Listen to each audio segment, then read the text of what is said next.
What? Big as the Super Bowl. Broadcasting from Radio Row inside the Mandalay Bay Convention Center in Las Vegas, Nevada. You are tuned into Sideline Sports Talk Network's The W Show on 100.1 FM, Kansas City. Brought to you by Stockman Law Firm, The Solar Center, the Negro Leagues Baseball Museum, Golden Gate Funeral and Cremation Services, Gates Barbecue, Positivity Water, Soiree Steak and Oyster House, The Right Tally Tax Preparation, Dillard's Zona Rosa, KC We Spin 360, Derek Thomas Neil Smith III and Long Foundation, Phenomenal Kids Child Care Learning Center, XC Fright, Studio Plush, Sierra Fonseca, Hairstylist in New York Life. Just in Radio Row is where we are. Another great guest we have joining us, Nick Ferguson, former NFL safety. What's happening, my brother? What's going on, guys? How you doing? What's going on? Black people. Here we go. Now you're here to talk to us about a foundation for a drug-free world, man, an educational program. Talk to us about that. Yeah, it's a great program, and I was introduced to the program a couple years ago living in California. And really quickly about my backstory, grew up in Miami. I grew up over town, and it was an area riddled with crime, drugs, you name it. It was in that area. And the reason that I was drawn to this because we all directly or indirectly have individuals who have been affected by drugs. And this is kind of our way of giving back, because I truly feel the more you educate kids on what's happening with drugs, they're less likely to indulge in the drugs. That's wild, especially because a lot of this stuff is becoming more legal and accepted. Yes. And now it's kind of harder to push that information out to them. Well, yeah, because I live in Denver, Colorado. Okay. So they call it the Mile High City for a reason. Yeah. And this is just, once again, another way to offset those things. And the biggest drug now is not marijuana. Okay. It is fentanyl. Yeah, and that is really destroying our youth, especially in our Black community. So for me, I could have taken the stance, well, that's not what's happening with my kids in my neighborhood. I don't live that life anymore, so that's not my problem. But I said, you know what? I got to get involved. I have to find a way to change things. And I don't know if you guys are faith driven, but for me, God always gives us something where we can help someone else. Yeah. So for me, this is my way of uplifting not just minority communities, but other communities out there, because what I tell affluent people is that you may feel as though you can hide behind your gated fence, that you're thinking crime and drugs are not going to come behind that fence. But at some point, you got to drive out. Yeah. So you're going to be affected directly or indirectly. So this is another way to kind of try to balance things just a little.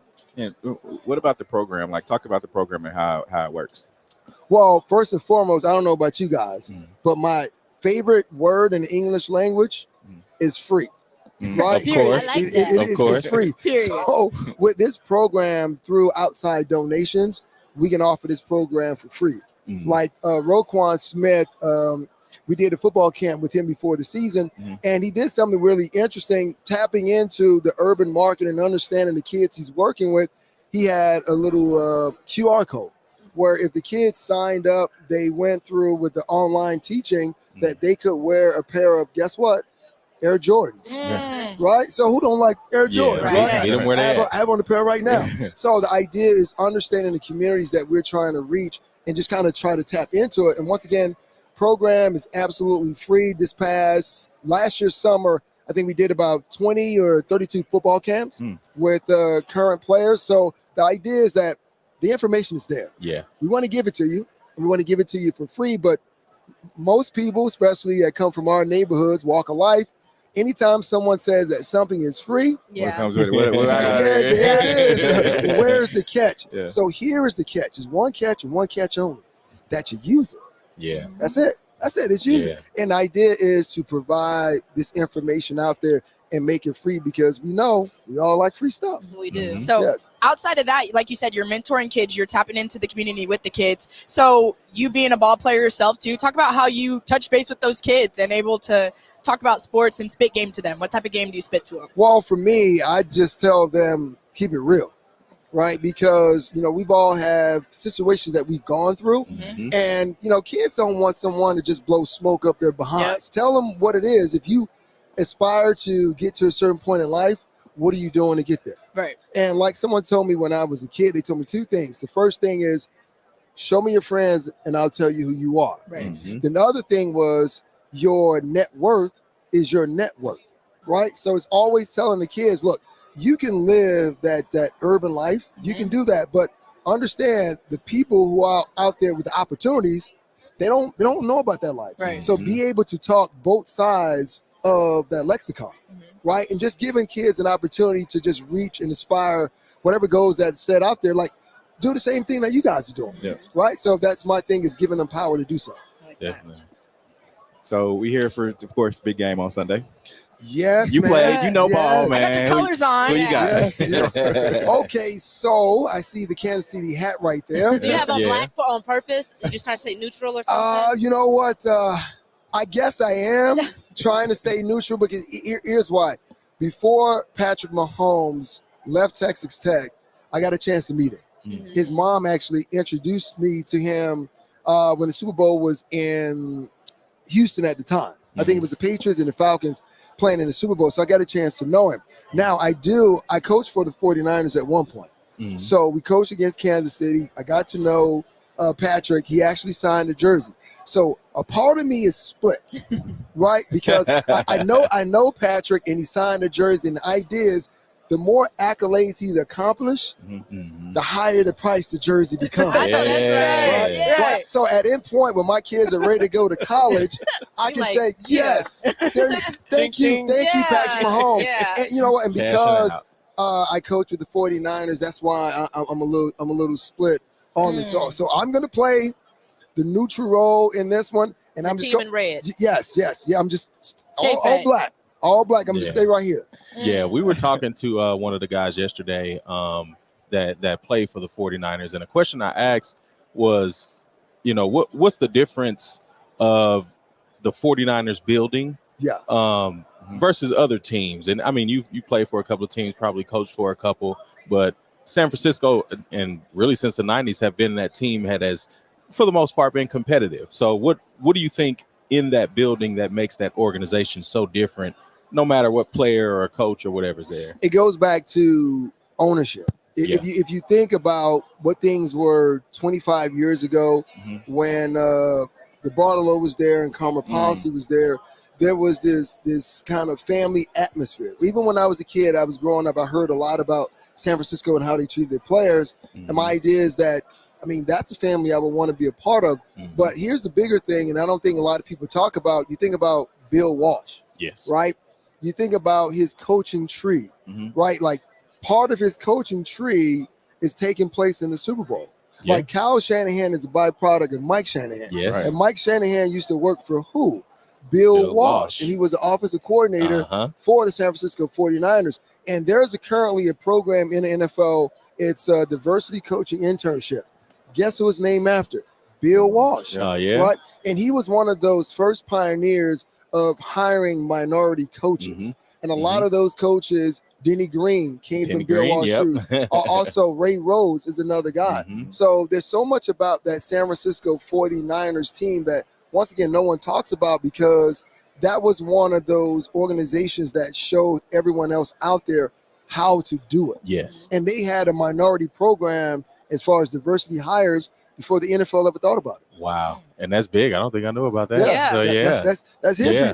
I bet you how many booths here, maybe over 200, no one is talking about that. Yeah. No one's talking about that, because we just talked to Coach Loxley, coach of Maryland, and he's starting a minority coaches coalition type of thing to really fast track coaches. So, that's really the only thing similar that people are talking about. So, for you to drop that nugget, we might need to make some noise about that. Yeah. Well, you need to, because it needs to be recognized. And I can tell you, as a guy that both played and coached in NFL, it's become a little tougher for African-American players and people to actually get to that position where you're in a position where you are leading an organization. Now, since we're here in Las Vegas, Antonio Pierce, a guy that I played against, I'm happy for him. I can't root for the Raiders, but I'm happy for him. You know, the fact that he got an opportunity, Gerard Mayo. So we're seeing things come around, but not as quickly as we would like. Of course. Yeah. Of course. Man, it's wild too. So when you were a coach, let's talk about some of the people that inspired you, or why you wanted to become a coach. Well, you know, it was guys like Todd Bowles. Wow. He was my DB coach when I was with the New York Jets. He's now the head coach for the Tampa Bay Buccaneers. It was guys like that who I looked up to. And you sometimes people say you never want to meet, you know, your role models, right? Because they may disappoint you. Yeah. True. Not in my case. True. A lot of the guys that I've met who have been African-American players have really continued to inspire me. Like, I live in Denver, Colorado, so I get a chance to cover the CU Buffs for Sports Illustrated, right? So, I mean, the sidelines are at the CU Buffs game. It's like you sitting on at Staples Center's courtside, because it's so many celebrities. Like the last game, less than 5 feet away from me stood Julius Erving. And you know what it took for me, not the fanboy. I didn't want to be that guy, like, oh, Mr. Erving. But I calm, collective. But it's great, man. There's so many coaches out there that are providing influence, and it's not just influencing me. There's several guys who are watching what takes place and the pro game, and they're just trying to go out and just give back to the community. Yeah, definitely. Now, talk about this program again. You give us, our listeners and viewers, the link on where people can go find it. You can go to www.drugfreeworld.org. Once again, if you like me, it is free, and it's free for you. So definitely take advantage of it. Teachers, educators, coaches, however, parents, use this information in your household to help out your kids. Definitely. That's Nick Ferguson. We definitely appreciate you making us a part of your day, giving us your time. No, thank you guys for doing what you do, because no one can do these things alone. So as my grandmother would say, it takes a village. It definitely takes a village. That community work. We'll be back live here from Mandalay Bay Convention Center with more guests. Go ahead, say it then. Who the GOAT? Who the GOAT? Who the GOAT? Who the GOAT? Big as the what? Big as the Super Bowl. Broadcasting from Radio Row inside the Mandalay Bay Convention Center in Las Vegas, Nevada. You are tuned into Sideline Sports Talk Networks, the W Show on 100.1 FM, Kansas City. Brought to you by Stockman Law Firm, the Solar Center, the Negro Leagues Baseball Museum, Golden Gate Funeral and Cremation Services, Gates Barbecue, Positivity Water, Soiree Steak and Oyster House, the Wright County Tax Preparation, Dillard's Zona Rosa, KC Wheat Spin 360, Derek Thomas Neil Smith III and Long Foundation, Phenomenal Kids Child Care Learning Center, XC Fright Studio Plush, Sierra Fonseca, hairstylist in New York.